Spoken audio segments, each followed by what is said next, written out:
Galera, conforme combinado, eu fiz um pequeno texto com o tema Tecnologia e seu impacto na democracia brasileira, e ele partiu daquele áudio que nós gravamos em sala.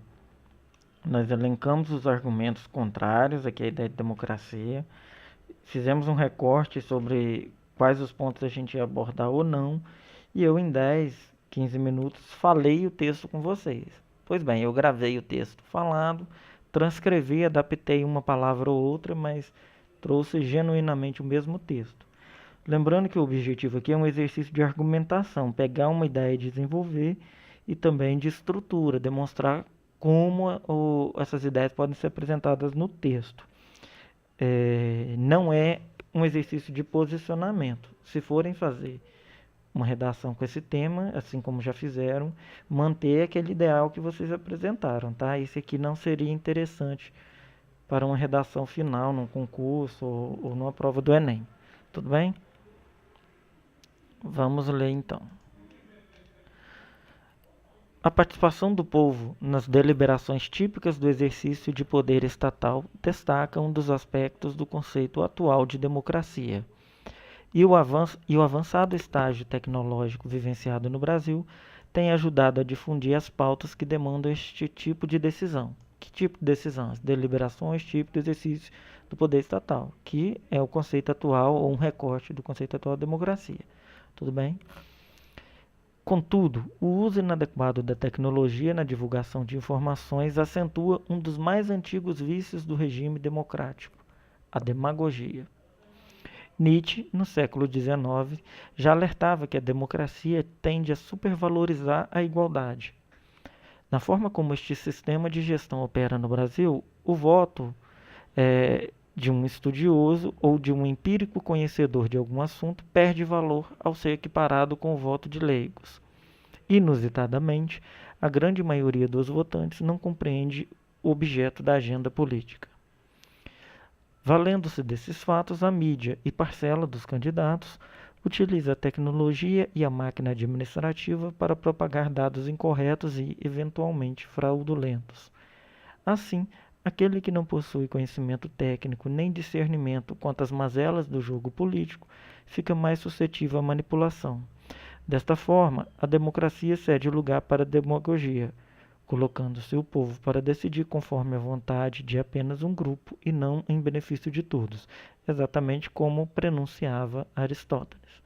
Portanto, o Estado deve exigir qualificação técnica para exercício da cidadania e, para evitar a exclusão das camadas menos favorecidas da sociedade nas tomadas de decisão, a Justiça Eleitoral deve se incumbir de ofertar cursos de qualificação cidadã e aferir o correto aproveitamento de seu conteúdo, além de fiscalizar as informações de viés político divulgadas pela mídia, por candidatos e pela administração pública.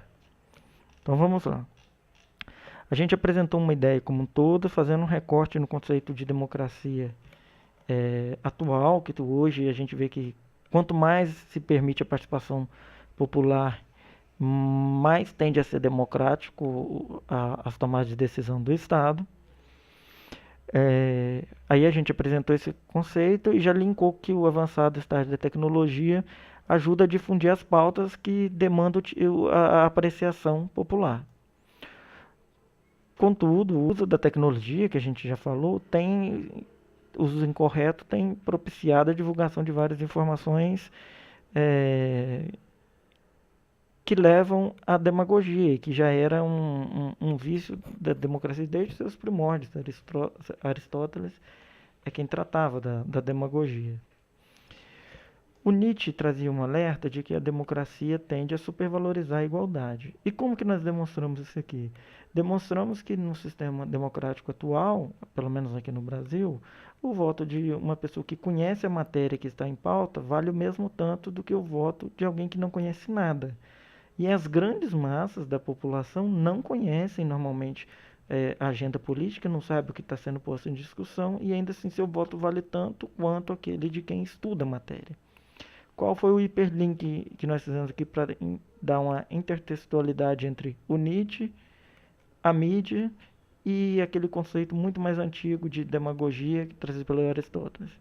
A gente falou que Como a grande maioria dos votantes não compreende o objeto da agenda política e a tecnologia utilizada pela mídia por alguns candidatos para expor informações, alguns dados incorretos, informações fraudulentas, quem não tem o conhecimento técnico fica mais suscetível de ser manipulado. E assim ocorre a demagogia. Ao invés da democracia, onde o povo